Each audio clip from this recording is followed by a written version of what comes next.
I sometimes read public domain books here on Leaves of Glen, and they were written a long time ago, so they're usually racist or sexist or bigoted.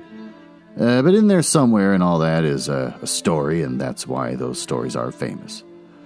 Other times, I read works from independent authors, and they're delightfully not racist, but they might have adult language or adult situations.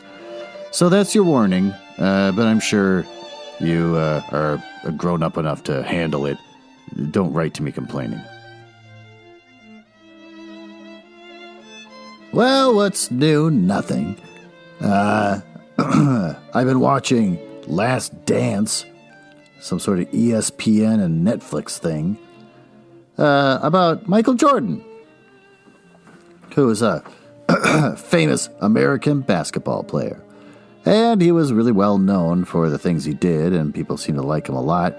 I don't follow sports of any kind. When I was a kid in elementary school, I never cared about sports. I cared about Dungeons and Dragons and reading, fantasy books and drawing and listening to audiobooks by Ray Bradbury and that sort of thing. And I didn't care about sports. Sports is stupid. I mean, sports is fun to play, but watching other people play the sports, who gives a crap? What's the point? You're watching other people be better than you and more athletic than you are. It's just, yeah. So, as a kid, I remember asking my mom one time, I think I was like in third grade or something, and I said, I wish I had more friends. How do you get more friends? And she goes, oh, sports. Do you like sports? And I said, no. And she said, oh, well, what do the other kids talk about? And I said, sports. He goes, yeah, well, learn about sports. I go, how do you learn about sports? This is also in the 80s, 1983. So I go to the library and get a book on basketball and learn about the history of basketball. Who gives a shit? It's too much. You got to catch up on what the people care about now. I don't care about any of it. So here I am, for the first time in my life, watching hours and hours of sports footage from Michael Jordan. And my kids would come downstairs every once in a while and say, what are you watching? And I'd say, I'm watching a documentary on Michael Jordan. And they'd say, well, why? Because they know I hate sports. And I say, I don't know, it's interesting. The guy's the best at the sport. He doesn't really give much of his personality. There's got to be a demon down in there somewhere. I want to learn about it. And they're like, what the hell's happening to you? So that was it. What did I learn about that? I learned that Michael Jordan is a jerk to work with. If you're on his team, he'll just scream at you and berate you and try to get you to be better. That's the whole thing. Oh, I beat him up so that he got stronger. He became a better team player and that kind of thing. Screw you. But I thought, I'll apply that to my yard work because I've been doing a lot of yard work on furlough and while I was sick and everything.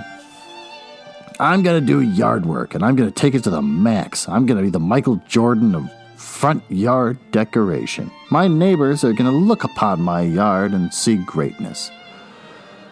But I'm all done with yard work. Got nothing else to do. I've done everything I can do. I got nothing else. So I was just watering the lawn because I put down seeds a while ago. So I was trying to water that lawn to the max, like Michael Jordan would. If you're not going to get your head in the game, then get the hell out of the game, is what Michael Jordan would say. Dumbass, that's what he'd say. But that's all I got left. So, kind of depressed. The kids went back to their moms, and just been sitting around, watering the lawn in the evening. That's it. Suddenly I can't apply Michael Jordan's philosophy to life when you got no one to apply it towards. I can't even apply it towards work because I'm on furlough, so that's been depressing. Anything else? Nope. New cat is average. Kids, fine. Not working, so I can't complain about the people I work with. Went to get grass seed, so that was a thing. I even went to get weed killer, which I don't think worked. That's kind of it. I have nothing to talk about. That's the extent of a man's life in quarantine. Well, I should be thankful that I haven't lost anyone to the virus. That'd be something. So that's kind of it. All right, well, let's move on to the story.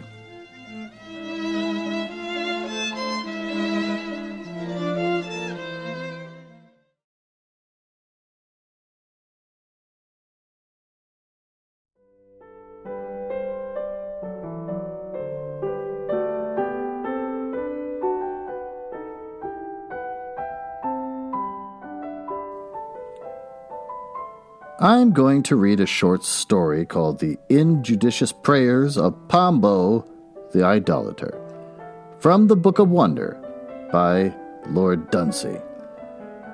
Dunsany. Dunsany. I read a different story before about Sheemish. It seems like a lot of his stories in this book are based on worshipping idols and how silly those idols are. The Book of Wonder is the 7th book and 5th original short story collection of Irish fantasy writer Lord Dunsany, considered a major influence on the work of J.R.R. Tolkien, H.P. Lovecraft, and Ursula K. Le Guin, and others. It was published in hardcover by William Heinemann in November of 1912. It has been reprinted a number of times since. So, there you go. Apparently everything I'm going to read in the public domain has been an influence or some connection to H.P. Lovecraft and J.R.R. Tolkien. Constantly. That's everything I read. So let's get into the story. The Injudicious Prayers of Pombo the Idolater by Lord Dunsany. The Injudicious Prayers of Pombo the Idolater. Pombo the Idolater had prayed to Ammuz, a simple prayer, a necessary prayer, such as even an idol of ivory could very easily grant. And Ammuz had not immediately granted it. Pombo had therefore prayed to Tharma for the overthrow of Ammuz, an idol friendly to Tharma, and in doing this offended against the etiquette of the gods. Tharma refused to grant the little prayer. Pombo prayed frantically to all the gods of idolatry, for though it was a simple matter, yet it was very necessary to a man. And gods that were older than Ammuz rejected the prayers of Pombo, and even gods that were younger and therefore of greater repute. He prayed to them one by one, and they all refused to hear him. Nor, at first, did he think at all the subtle divine etiquette against which he had offended. It occurred to him all at once as he prayed to his 50th idol, that's a lot of idols, a little green jade god, the Chinese know, that all the idols were in league against him. When Pombo discovered this, he resented his birth bitterly, and made lamentation and alleged that he was lost. He might have been seen then in a part of London, haunting curiosity shops and places where they sold idols of ivory or of stone, for he dwelt in London with others of his race, though he was born in Burma, among those who hold Ganges holy. On drizzly evenings of November's worst, his haggard face could be seen in the glow of some shop, pressed close against the glass, where he'd supplicate some calm, cross-legged idol, till policemen moved him on. And after closing hours back, he would go to his dingy room in that part of our capital where English is seldom spoken. Oh, this is getting dangerously racist. To supplicate little idols of his own. And when Pombo's simple, necessary prayer was equally refused by the idols of museums, auction rooms, shops, then he took counsel with himself and purchased incense and burned it in a brazier before his own cheap little idols, and played the while upon an instrument, such as that wherewith men charm snakes. Yeah, this is starting to get kind of racist. And still the idols clung to their etiquette. Whether Pombo knew about this etiquette and considered it frivolous in the face of his need, or whether his need, now grown desperate, unhinged his mind, I know not. But Pombo the Idolater took a stick and suddenly turned iconoclast. Pombo the Iconoclast immediately left his house, leaving his idols to be swept away with the dust and so to mingle with man. He went to an arch-idolater of repute, who carved idols out of rare stones, and put his case before him. The arch-idolater, who made idols of his own, rebuked Pombo in the name of man for having broken his idols. Quote, "For hath not man made them?" The arch-idolater said, and concerning the idols themselves, he spoke long and learnedly, explaining divine etiquette, and how Pombo had offended, and how no idol in the world would listen to Pombo's prayer. When Pombo heard this, he wept, and made bitter outcry, and cursed the gods of ivory, and the gods of jade, and the hand of man that made them. But most of all he cursed their etiquette, that had undone, as he said, an innocent man.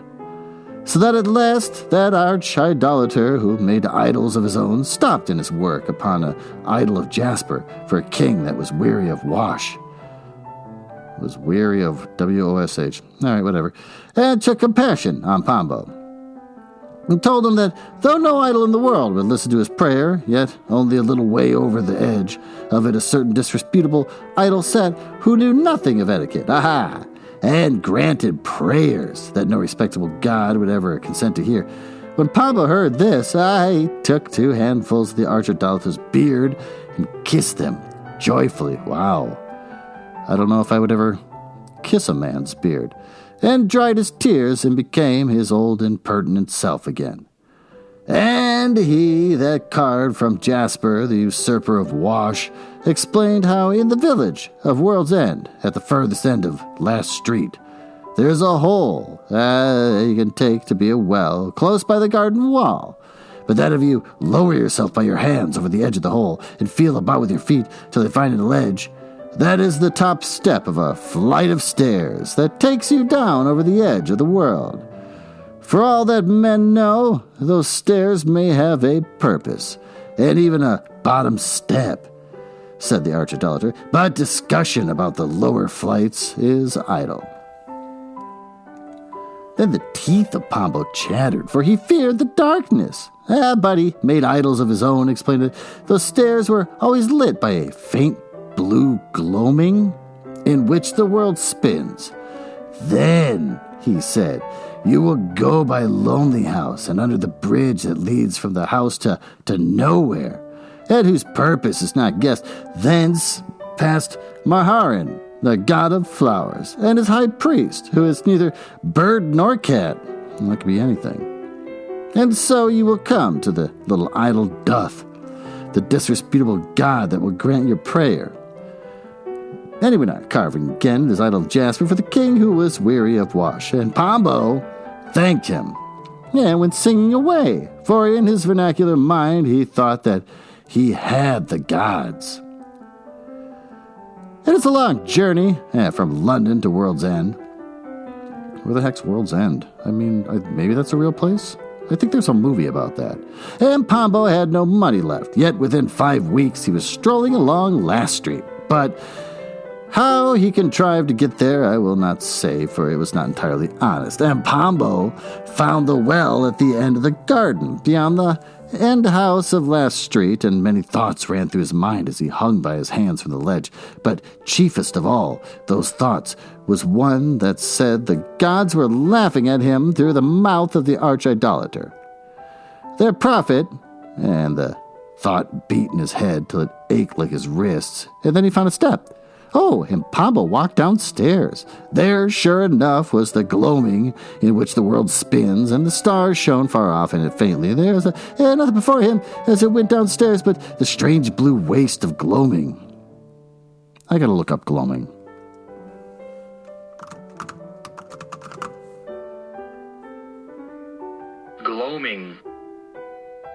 Gloaming. Well, I'm saying it right. Blackness, candlelight,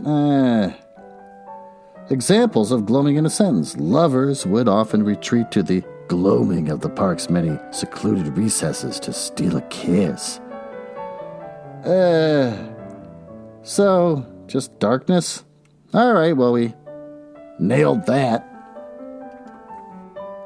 Before him as he went downstairs, but that strange blue waste of gloaming. It's the blue part that always throws me off, but apparently the author doesn't know the meaning of the word gloaming. With its multitudes of stars and comets plunging through it, on outward journeys and comets returning home. And then he saw the lights of the bridge to nowhere, and all of a sudden he was in the glare of the shimmering parlor window of Lonely House. And he heard voices there pronouncing words, and the voices were no wise human. But For his bitter need, he had screamed and fled, halfway between the voices and Maharan, whom he now saw standing out from the world, covered in rainbow halos. And he perceived the weird gray beast that is neither cat nor bird, which could be anything. As Pombo hesitated, chilly with fear, he heard those voices grow louder in lonely house. And at that, he stealthily moved a few steps closer, and then rushed past the beast. The beast intently watched Maharan, hurling up bubbles that are every one a season of spring and unknown constellations, calling the swallows, home to unimagined fields, watching him without even turning to look at Pombo, and saw him drop into the Linlarna, not going to look it up, the river that rises at the edge of the world. The golden pollen that sweetens the tide of the river and is carried away from the world to be a joy to the stars. And there before Pombo was a little disreputable god who cares nothing for etiquette and will answer prayers that are refused by all the respectable idols. And whether the view of him at last excited Pombo's eagerness, or whether his need was greater than he could bear that it drove him so swiftly downstairs, or whether, as it most likely, he ran too fast past the beast, I do not know, and it does not matter to Pombo, but at any rate he could not stop, as he had designed in attitude of prayer at the feet of Doth, but ran on past him down the narrowing steps, clutching at smooth bare rocks till he fell from the world, as when our hearts miss a beat, we fall in dreams and wake up with a dreadful jolt. But there was no waking up for Pombo, who still fell on toward the incurious stars, and his fate is even one with the fate of Slith.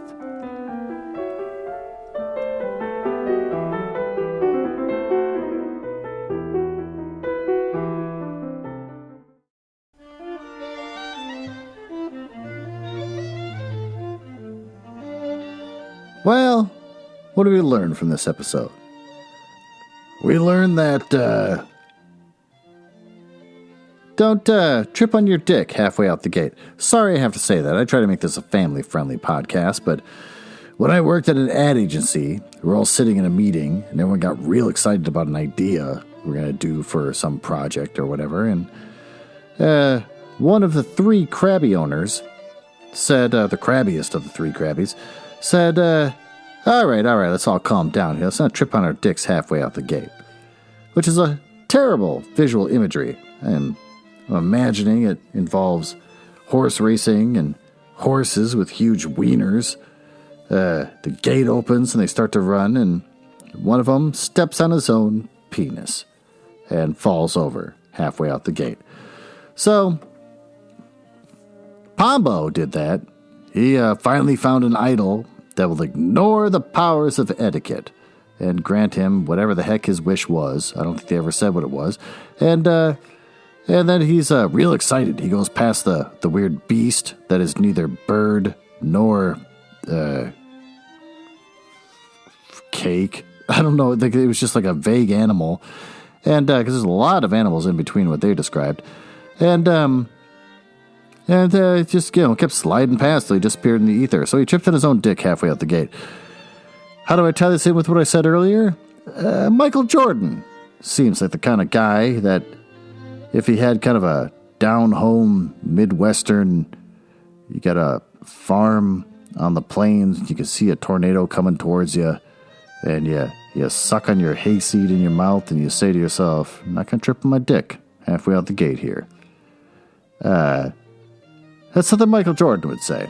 I think if Michael Jordan had something to do with this person trying to find an idol, he'd say, calm down. Don't be so eager. Get your head in the game.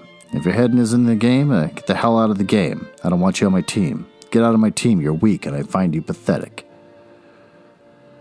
So with that, I think I also fall in the same camp. I tried to smoke a pipe.